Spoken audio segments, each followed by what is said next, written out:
So tell me about your initial experience going and getting your degree and your motivations and how you became a Ayurvedic doctor. When I got into BMS, and then in fact in our college at that time, more, as I told you, most of the students, they were interested in allopathic, and I got an admission in Ayurveda in this BMS course. And I was also like all other students, and even the teachers, they were also motivated by allopathic, not by Ayurveda. They used to come and used to teach Ayurvedic theories and things like that, but we were all impressed by allopathic system. I joined some allopathic hospital in second year or third year of the course, and then I learned some allopathic in joining different emergencies and hospitals. And slowly, when I found that the people are not getting healed, their disease are not getting controlled, and then I developed. There was our teacher who used to teach us Dravya Guna and Kaya Chikitsa. I developed interest after being in their company, and slowly, I found many patients they are recovering by using Ayurvedic medicines, and rather getting cured. Allopathic patients, they used to come back. We used to give allopathic treatment. They don't come back, and they continue taking Ayurvedic treatment. They used to say that we are all right, we are cured. Oh wow! So this is the difference I found. And later on, when I came back to my own city, I was gone out of the town to study BMS, to do BMS course. So when I came back to my own town, I met with a renowned Vaidya. His name is Dr. Madan Gulati. I came into his contact and I found his practice very good practice, and he was purely Ayurvedic. He was doing purely Ayurvedic practice. So I met with him and I found that I should learn from him. I thought that I should learn from him, and then I started going to him, and he started teaching me, telling me various Ayurvedic aspects. And slowly, in his clinic, in his OPD, I found that the patients are getting really well. Many even allopathic doctors used to come to his clinic. Oh, wow. So their families also used to come to his clinic, and so at least 50 to 60 patients every day he used to see. So I learned a lot from him, and later on I got married to his daughter. So now he's my father-in-law and also my guru. So I learned a lot from him, and after that I started my own practice, and in my practice I did really well, and I saw wonderful results in psoriasis and cancers and arthritis and so many diseases. Right. That's interesting because, the whole Gurukula tradition is about being in the family of the teacher. Yeah. So now we discuss on the dining table, because my wife is also Ayurvedic doctor. Oh, wow. My mother-in-law is also Ayurvedic doctor. Oh, so man. whenever we are together, almost every second day or third day or a week, so we are discussing some topic or the other topic every time, every single minute. That is so awesome. Yeah. Yeah. How fortunate you are. It's really, now Ayurveda has become my complete passion. I really love it. Whenever I go, travel anywhere in the world, I try to find out Ayurvedic practitioners, Vaidyas, and I try to meet them and share their experiences and share my experiences. And even I go to the botanical gardens of the city and try to take pictures of those rare plants which are growing there. And I see even in LA also, in Los Angeles, I saw so many medicinal plants growing. Even Kachanar also growing here. Kachanar is Bauhinia variegata. We say Kachanar grows in India, but I saw Kachanar growing here. Wow. It is very good for cancer. I saw. That's so great. Kachanar is very, and this Texas Bacata, many modern pharmaceuticals, they are making paclitaxel from this plant. That is anti-cancer drug and very expensive. One injection can be $2,000, $3,000. So that paclitaxel plant, the source of that chemical, is growing here in LA. Right. In abundance. Right. that is Texas Bacata. Mm-hmm. So I found here everywhere in California. There's like, camphor is growing here. Mm-hmm. Camphor tree is growing here. This pine trees everywhere, they are there. Pine is also having very good medicinal values. Mm-hmm. And this, as I told you, Kachnar is growing here. Mm-hmm. So many other plants I saw, they can be found. Lavender is here. Yeah. Sage is here. Yeah. So these are the plants I saw here. My thought would be that those plants would be contaminated with lead and with, you know, runoff from all of the cars and everything Yeah. like that.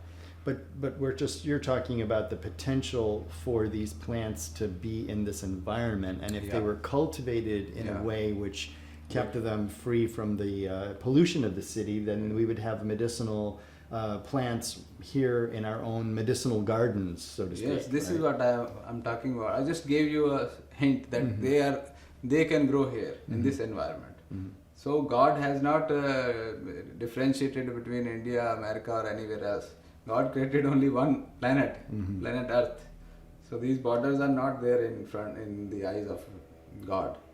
So many plants which are growing in India, they are growing anywhere else also. They can grow anywhere.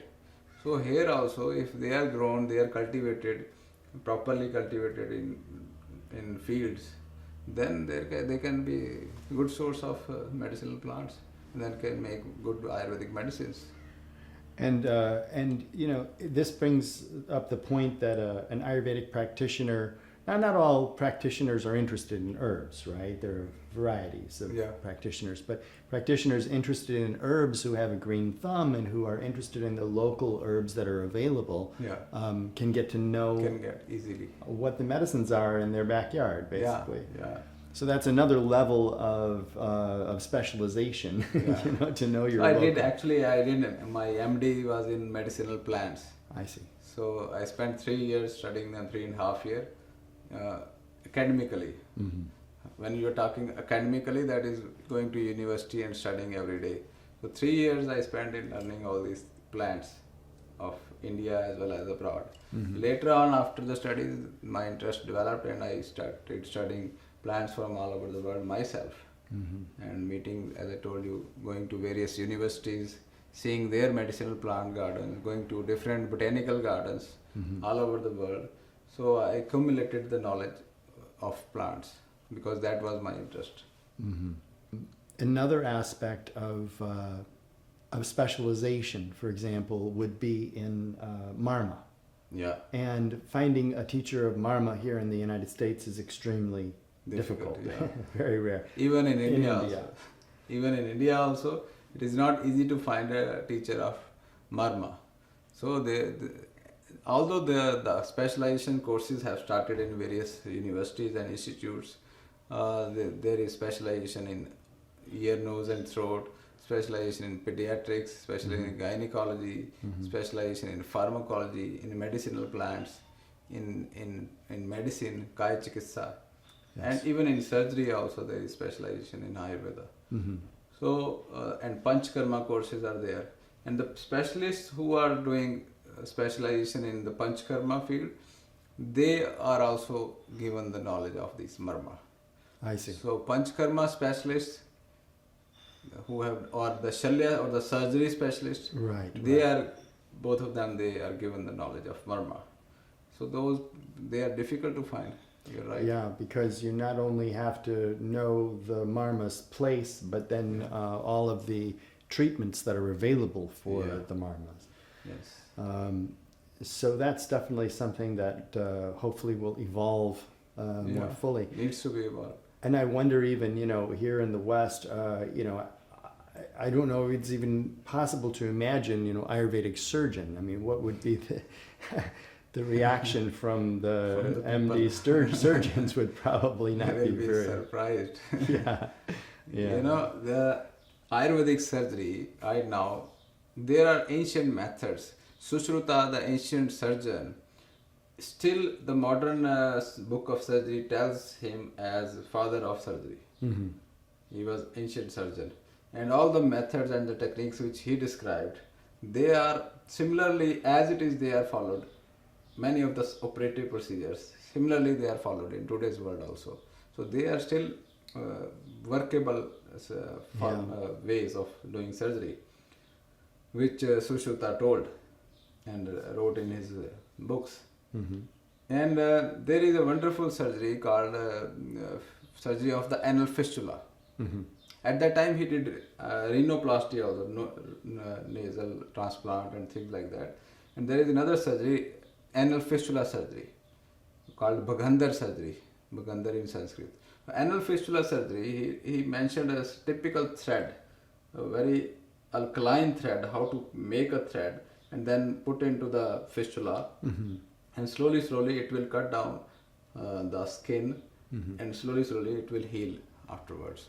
So that is, the success rate is much more than the modern medical surgery in that in that surgery. So in India there are now many surgeons, Ayurvedic surgeons, who are following the same techniques, the thread treatment, Mm-hmm. the thread surgery with the thread.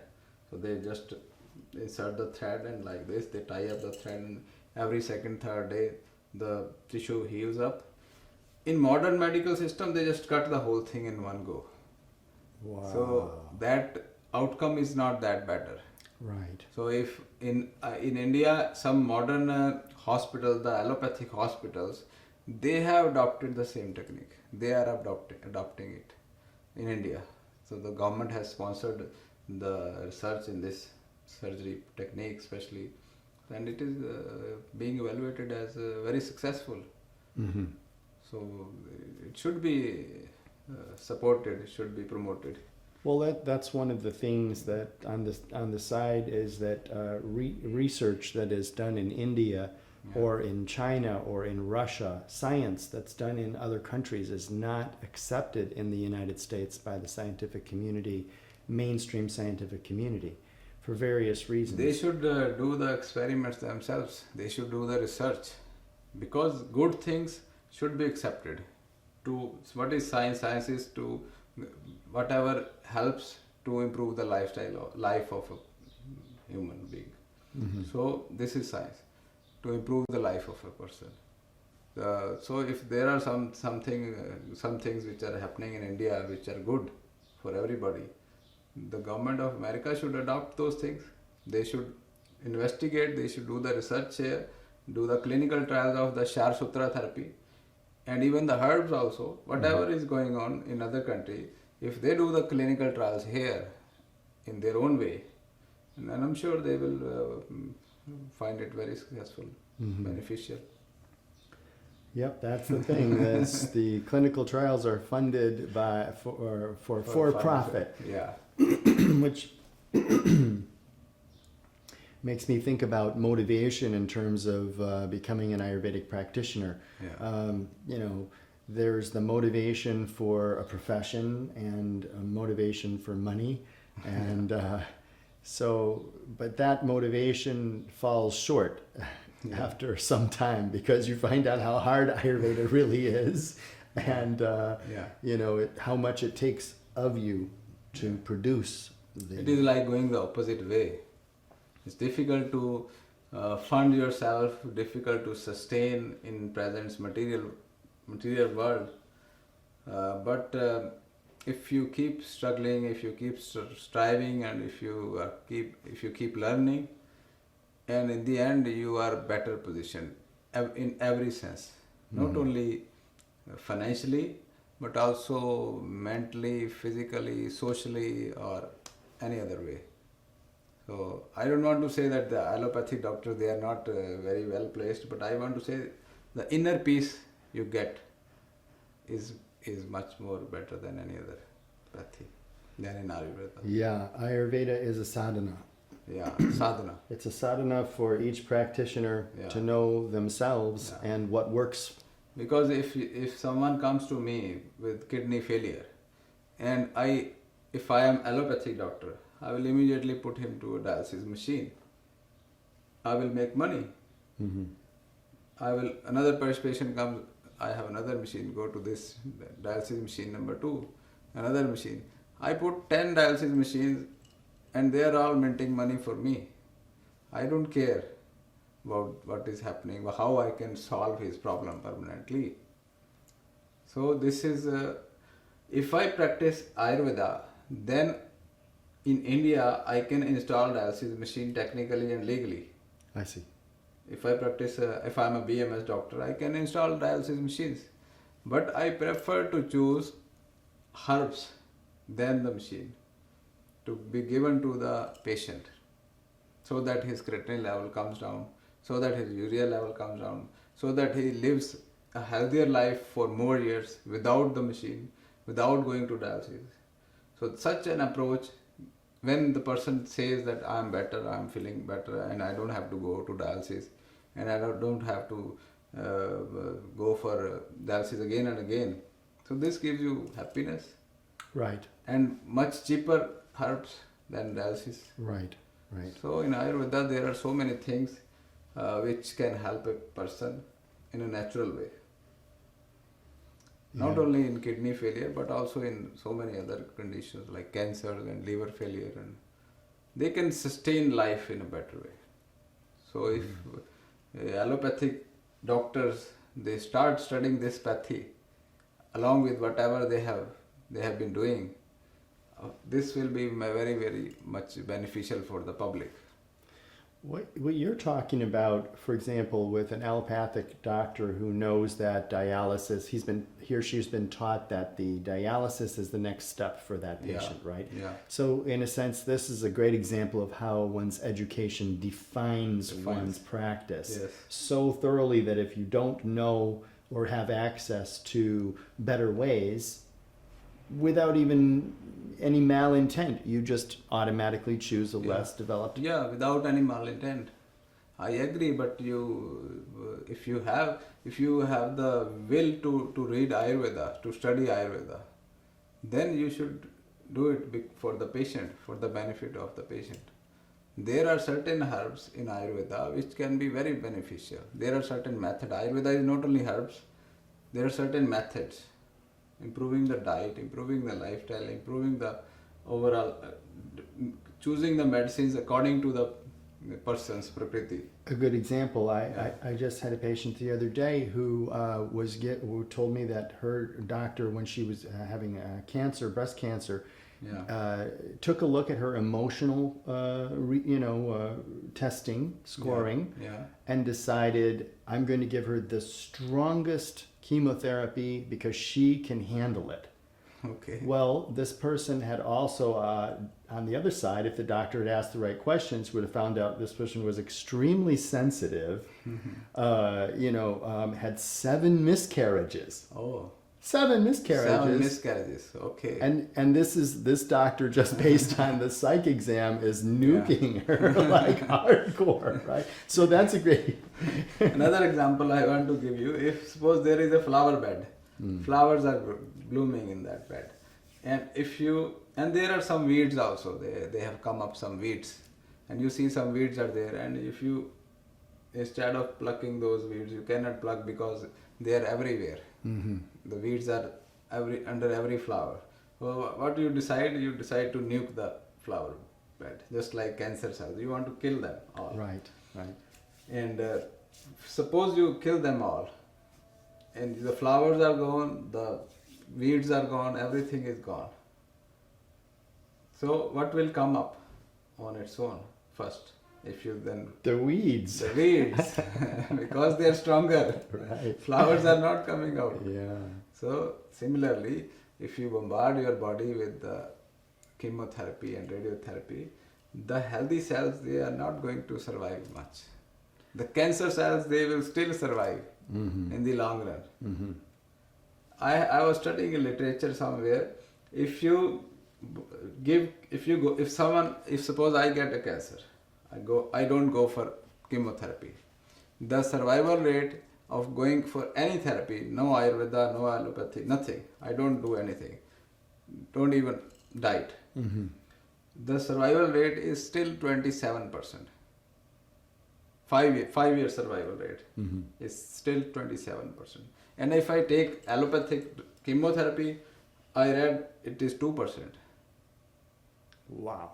So if I don't do anything, then it is 27%. Better chance of surviving with no treatment at all. And I read over the internet somewhere, if I do some supportive therapy like herbal and pranayam, breathing exercise and following lifestyle, then it is more than 50%. So chemotherapy is okay in some cases. I'm really not that against chemotherapy, because sometimes the cancer is spread too much, and sometimes it is the age of the patient can bear chemotherapy. Right. But sometimes at certain age, at the age of 60 or 65, we are giving chemotherapies. They are not going to solve the problem. So age should be kept in mind, and the dosha, the prakriti of the person also should, because if you are having already pitta prakriti and you are giving more pathic drugs, chemotherapy, it's going to aggravate the condition. Even if you want to give chemotherapy, suppose an allopathy doctor, he wants to give chemotherapy to the patient. At least if he has the knowledge, what is the harm in that? If he has the knowledge of Ayurveda, if he gets the knowledge of Prakriti, and he gives some diet or some herbs to support the system. Right. It is not wrong. There is no harm, at least. Or bring down the vata first. Yeah, bring down the vata, bring down the pitta also in cancer patients. So there is no harm. I don't see, if you do the massage of a cancer patient, what is the harm he is going to get? So when there is no harm, at least in those cases, they should accept Ayurveda, at least in those cases. Right, in those cases. When they see there is no harm. They don't accept Ayurveda. Suppose I want to give Ayurvedic medicine to a patient. We are not allowed to give any Ayurvedic medicines. Patient, they have to take off the allopathic treatment completely and then come to us. Can you clarify that point? Yeah. You're talking about right now in India? I'm talking about everywhere in the world. Okay. Suppose you are an allopathic doctor and you have a patient. And you know that the prognosis is very bad. You are not going to help him much with your medicine. But you still, the patient says, sir, there is an Ayurvedic doctor, he wants to help us. Can we take his treatment? He tells the patient, no. If you take his treatment, then you cannot come again to me. The patient is in dilemma. Right. The patient is confused what to do. The herbal doctor is giving hope, some sort of hope, that okay, don't worry, I will give you herbs which will improve your health and things like that. And the modern doctor say don't take anything. He doesn't have anything else to. At least he should communicate with the doctor, Ayurvedic doctor, what are you going to give? He can explain. Yeah. If you ask me what benefit my patient will get, it is your patient, it is you who are treating. I am just intervening because of the patient's will. You can ask me for the benefit of the patient, what you can do for this patient. I can convince you that these are the herbs, these are technically proven, these are working, this is a Prakriti analysis I can do, this is a life, this is a diet I want to tell, this is a yogic exercises, this is Panchakarma I can. They are not going to harm the patient anyway. Right. So these things should be okay with the doctors. They should happily accept this. Right. It is not our only Ayurvedic doctor's science. It is for everybody. Even for allopathic doctors. One thing that I realized recently is the importance of blood in Ayurveda, blood work. Yeah. And we would say that, we can't do Rakta Moksha here in the United States legally as Ayurvedic practitioners.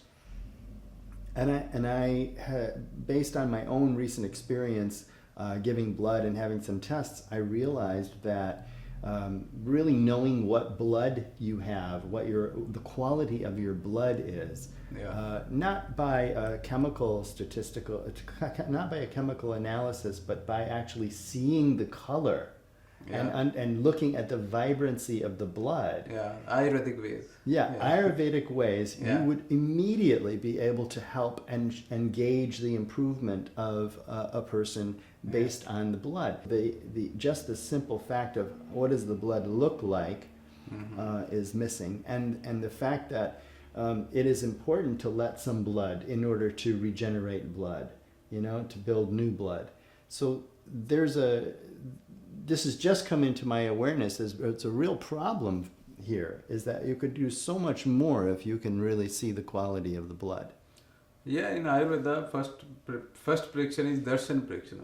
You just see, and then you can analyze so many things just by look. Not only blood, but also the face, the hair, the eyes, the skin texture, the skin color, and the tongue and the nose, the shape of the body. So, in the stool and the urine. In ancient times, in nowadays also, Vedyas, even I do, we examine the urine just by looking at it. Right. By looking at the urine, you can tell so many things. By looking at the stool, you can tell so many things. Similarly, by looking at the blood, you can tell so many things. So these are the clinical methods which should be adopted in modern practice also.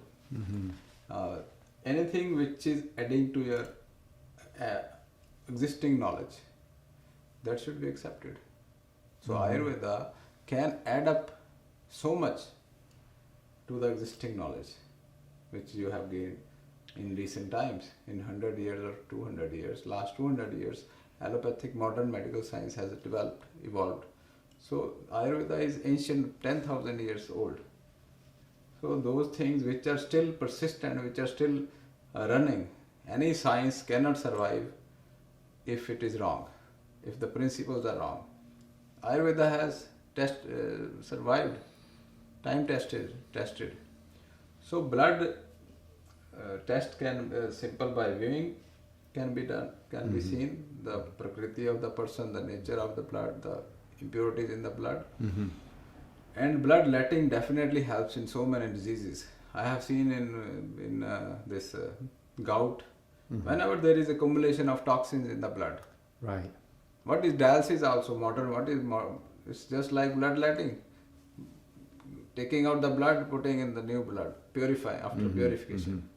Similarly, we don't do the purification, we just let it go. The body does the purification on its own immediately. Suppose you go and donate the blood. Suppose I tell you, if you have some blood disorder, skin disorder, uric acid, acidic, high pitta, all the time heat in your body. Yeah, too much you heat. go and donate your blood, it is beneficial for everybody. I see. So donate your blood and you will feel much better. Right. If you have skin disease like psoriasis, there is no harm. Allopathy doctor, they say, if I am suffering from psoriasis, I go to allopathic hospital. Sir, can I donate blood? You will say, okay, no harm. Right. So you donate it. But according to Ayurveda, you will get benefit. Right. So you get positive result from this. Similarly, from gout, if you are suffering from gout, you go to allopathic doctor, can I donate blood? He can say yes. And gout, it is recommended in Ayurveda to donate blood. I see. That's a great way around the problem from our So side. both ways you can manage both the doctors. Both are happy. What would you just thinking, is there an herb which is just really, really fantastic for cleansing the blood? Neem, there are so many wonderful herbs which are good to clean the blood. Neem is one of them. Magista is another herb. Trifla we use. Trifla is three fruits. Haritki, Vitki and Amlaki. Trifla is wonderful. It reduces the cholesterol levels and it reduces the uric acid levels also. Magista is there, Haritki is there, Neem is there, aloe vera is there. Aloe vera is wonderful. So all these herbs, they are very good. What about Khadir is there. What about promoting circulation? Herbs that thin the blood a little bit. Black pepper is wonderful. Black pepper for blood thinning. This turmeric is very good. Turmeric. Arjuna is also good. And these are the herbs which are good to thin cause the thinning of the blood. Arjuna, black pepper, and this turmeric, even ginger, all these things which are hot in nature. Spices, because they improve the circulation. Some herbs like Brahmi and Gotukola, they improve the micro circulations. Suppose there is a wound and you want to heal it quickly, then you take more Brahmi and Gotukola, it improves the local circulation. In retinopathy, it improves the circulation. Ginkgo biloba, Brahmi is there, Gotukola is there. So these herbs, they improve microchannels circulation. What I wanted to ask you about is some of the local doctors in Chandigarh are coming to you now for further Ayurvedic instruction. Yeah, they want to increase what they studied, increase their knowledge. Because allopathic, they are doing it. Their routine has become very difficult. They go to the clinic in the morning and till night they are working, giving the same 3-4 medicine to all the patients. So patients, they are not getting serious patients. They are getting patients like flu, sore throat, tonsils, loose motion, diarrhea. Only this is their backache, that's it, and fevers. So this kind of running patients they get all the time. So they are fed up from giving the same old medicine, same medicines like acetaminophen, crocin, and these Motrin and things like ibuprofen. All this has become their routine. Corticosteroids. So morning till evening they are giving same medicine for 50 patients to 50 patients and antibiotics. So they themselves they feel sometimes that we should have some knowledge of Ayurveda because they studied during their course, during their BMS, and now after 15-20 years they are realizing, because more and more people they are now asking for Ayurveda. So they are looking for Ayurvedic practitioners, and they sometimes they find me and then they come to me. So you have, you in a sense, you're unofficial guru. Unofficial. Unofficial. Yeah. That's great. Is that what you prefer? I can become an official guru also. That's not a problem. If I just apply to be a guru, I am MD and I have practice. So if I apply that I want to be a guru, then I can be a guru. No problem in that. Yeah. So, is there anything from your perspective that you could say to students who are looking to study Ayurveda here in the United States, for example, to help guide them?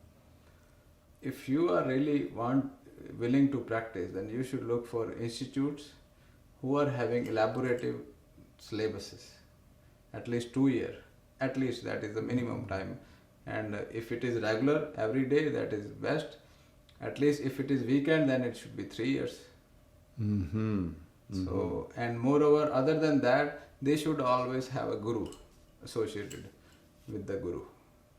So associate themselves with the guru, with the established Ayurvedic practitioner who is practicing from so many years, and learn from him practical aspects, as well as go to the college. Institute. Yeah. So that's just for, is that 2 years for the consulting kind of role we were talking about, or would that be 2 years for a full clinical practice? What do you think is? I'm talking about the consulting role. For clinical practice, you have to learn so many other things. Even the modern medical system. Right. It is important to learn. Yeah. And what about studying Sanskrit? Or understand understand the shlokas and all their meaning, it is very important.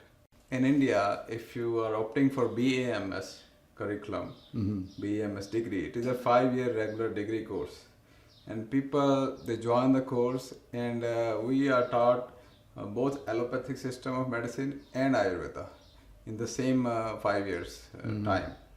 So legally, Ayurvedic, these BMS doctors, they can practice Ayurveda as well as allopathic at a certain GP level or something. So most of the people, because it is easier to establish in one's career So many people, they are looking for modern medical system and modern treatment, allopathic treatment. So most of the BMS graduates, they opt for allopathic. So they're going to school for Ayurveda and allopathy, but in the end, Ayurveda doesn't grab them, or is it that they just can't make any money at it, or? Some graduates, they got grabbed by Ayurveda like me. Right. So Right. very few of them, they are grabbed by Ayurveda, or Ayurveda grabs them, or they grab Ayurveda. Mm-hmm. So it depends on person to person. Mm-hmm. So out of class of 50 graduates, 50 students, hardly one or two, they go for Ayurveda. Wow. More than 45, they go for allopathic practice. Yeah, you were mentioning to me earlier that the Ayurvedic doctor will be prescribing allopathic pharmaceutical medicines. Yeah, they are. So the knowledge of the herbs and the knowledge of the different kinds of Ayurvedic medicines is not really being kept alive, or it's not practical, or? It is practical nowadays. People are looking for Ayurvedic medicine because they have become very well aware of side effects of these modern drugs. So nowadays people are looking for Ayurvedic practitioners. Mm-hmm. And now out of those 4 or 5 doctors which graduated in Ayurveda, Mm-hmm. BMS, they are quite established Ayurvedic doctors in India. They develop their more interest, and then they go for higher courses like MD and MD in Ayurvedic medicine, and then they start practicing completely, dedicatedly, purely Ayurvedic medicine. Mm-hmm. But just such a small percentage. Small percentage, Mm-hmm. but it is growing as people are getting more interested into Ayurveda. Mm.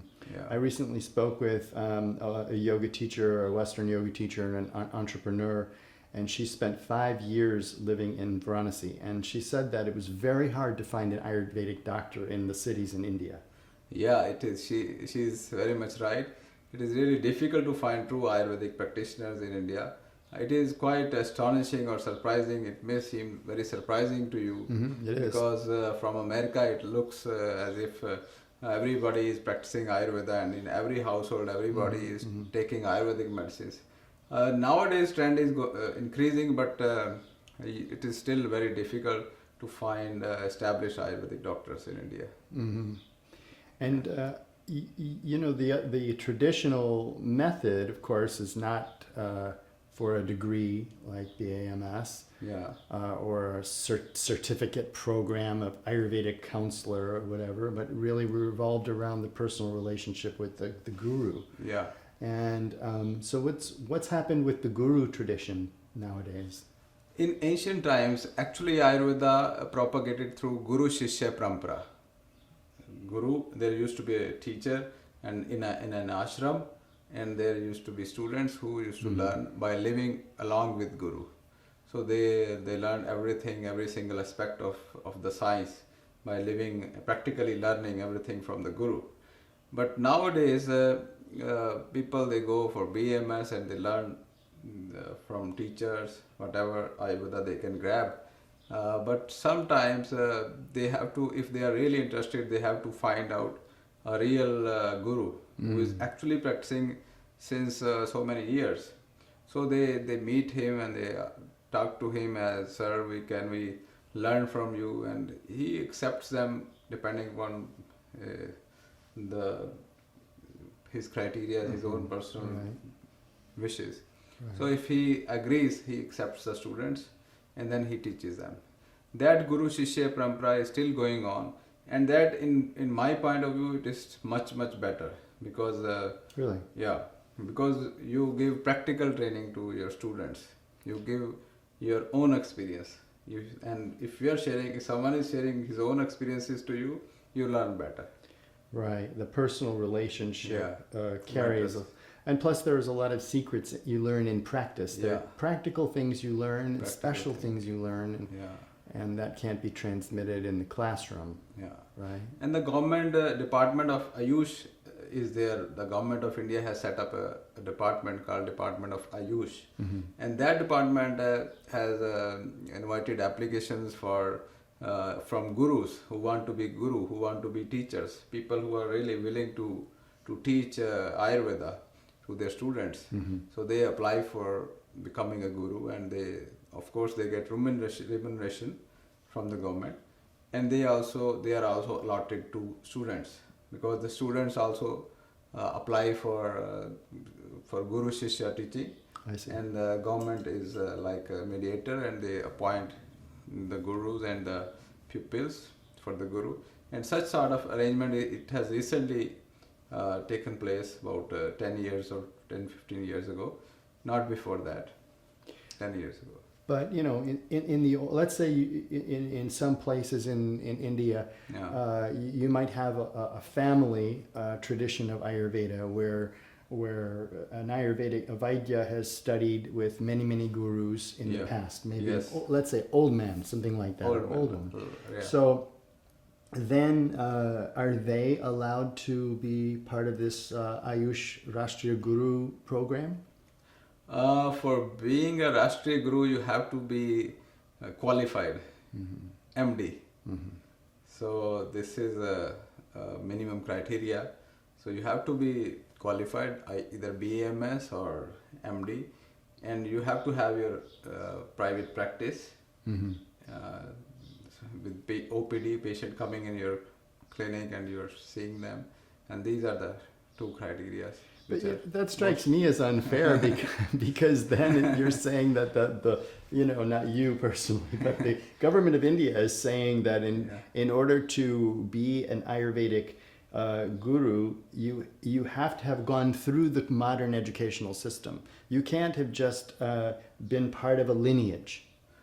Yeah, this should be, those lineage gurus should also be included in this system, but they are not right now. Maybe in future, if we suggest them.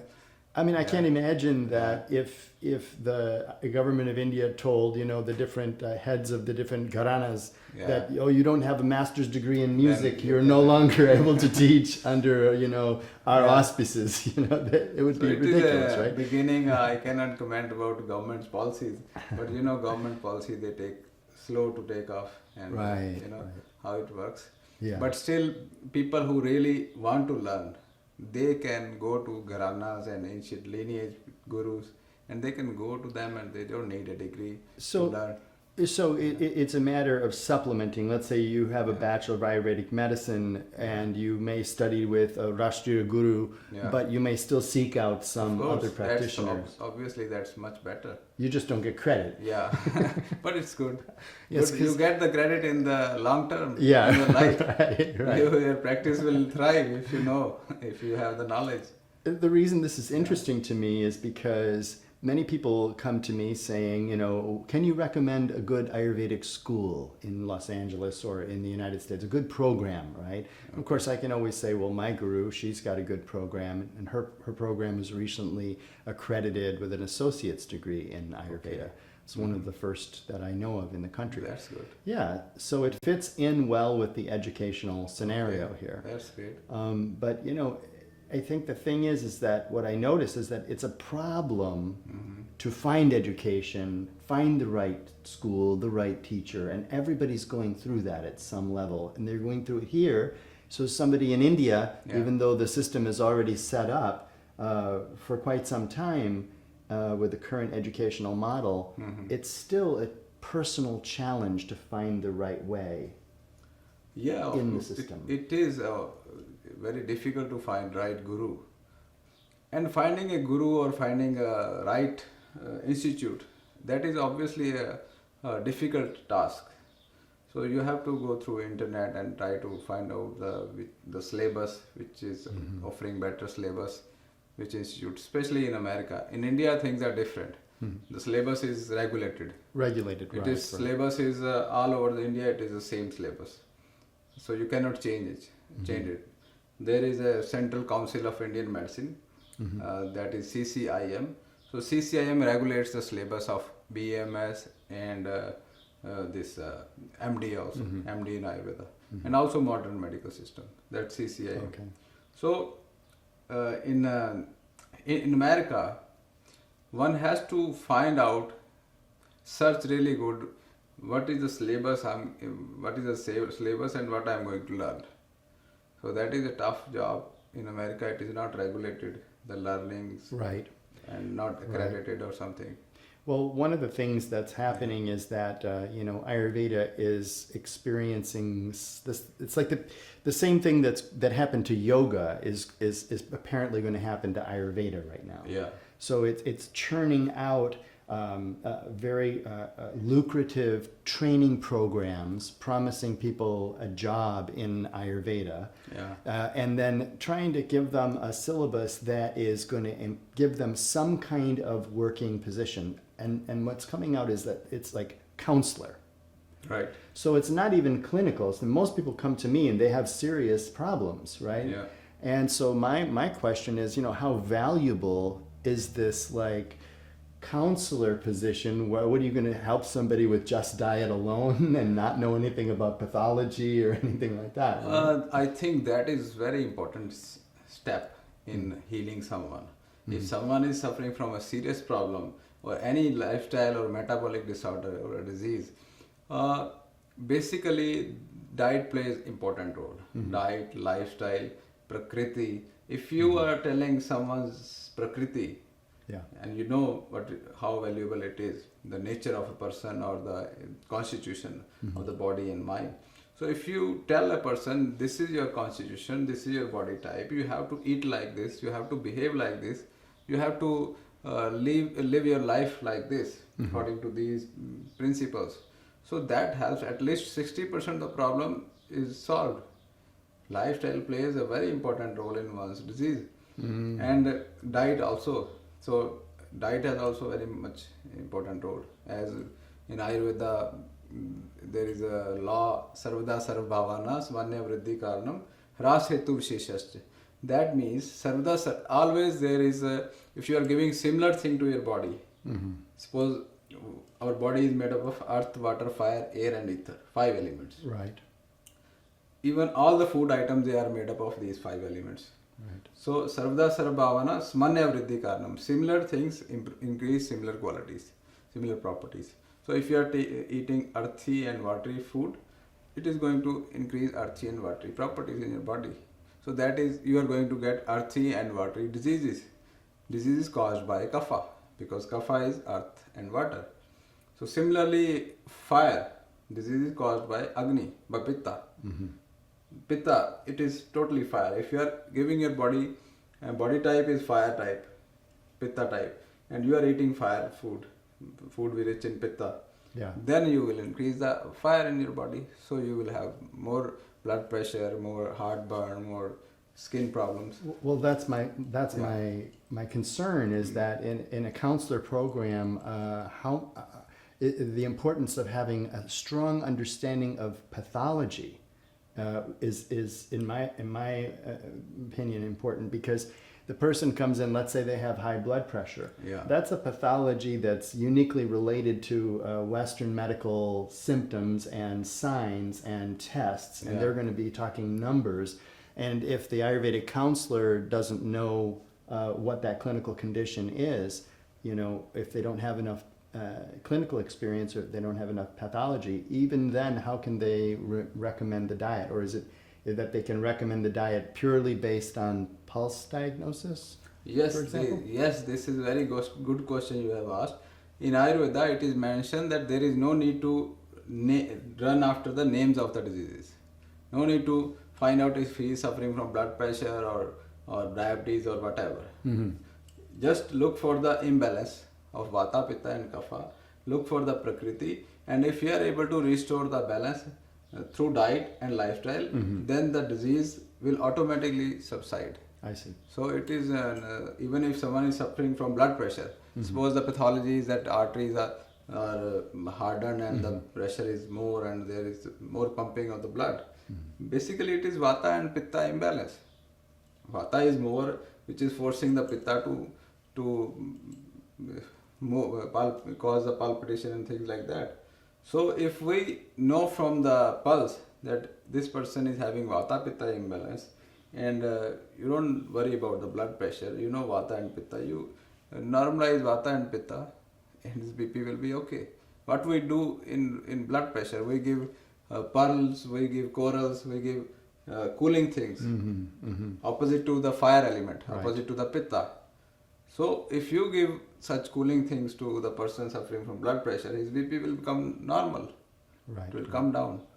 So no need to go after the names of the diseases. Mm-hmm. Even if serious problems like cancer, the root cause is mainly the cancers like blood cancers and all other cancers. They are Vatic from Pitta. Mm-hmm. Different types are there. Vata can also some sort of cancer. Pitta can cause some sort of cancer. Kapha can cause some sort of cancer. No matter what type of cancer a patient is suffering from, you just have to analyze Vata, Pitta and Kapha. If someone is having Vata type of cancer and you see it is Vata imbalance, then you restore the balance of Vata and the Vata cancer will respond. Similarly, Pitta cancer will respond. Similarly, Kapha cancer will respond. So all the diseases, they respond to the when you try to restore the balance of these three dosha. It's a wonderful science. Yeah. So counselor has an important role. Counselor has an important very role. important role to play. And then in terms of clinical experience, Yes. what would be a transition point? Further studies, internship with a practitioner who's in clinical practice? A doctor is a student till death. Uh-huh. So he ceases to be a doctor if he stops learning things. So it is better to always increase your knowledge, always look for better Vaidyas, better doctors and keep learning from them. So internship is of course very important with the experienced Vaidyas, experienced doctors who keep on telling you throughout the life.